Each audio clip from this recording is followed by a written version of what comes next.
Tasty tasty paya. ఈరోజు రాజేష్ చేశాడు పాయా దోశ. మేము వాళ్ళ లంచ్లోకి దోశ చేసుకున్నాం. అది జొన్న దోశ. చాలా రోజుల తర్వాత ఇలా పాయా చేసుకుంటున్నాం అన్నమాట. ఏందో మటన్ చేసుకునేదేలే ఈ మధ్య. వావ్. సో ఇంకో దోశ. వావ్. వేడిగా దోశ. నువ్వే చేసుకున్నావు కాబట్టి నువ్వే టేస్ట్ చెప్పట్టుందో. నేనే చేసుకున్నా, కాకపోతే నాకు ఆ టేస్ట్ ఎట్లుందంటే వాసన స్మెల్ చూసి చూసి చూసి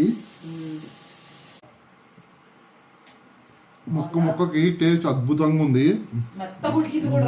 పాయా అయితే అసలు లోపల బోన్ లోపల ఉన్న రసం కూడా బయటకు వచ్చేసింది పులుసులోకి. తట్టినా కూడా ఏం రావట్లా, అట్లుందనమాట. అండ్ మటన్ అయితే ఉడుకుంది. పాయా లెగ్స్ అద్భుతంగా ఉంది. చాలా బాగుంది అయితే. ఒక రేంజ్ లో ఉంది. అబ్బా, కొంచెం కారం వేసి ఉండాలేమో. కారం తక్కువ కదా.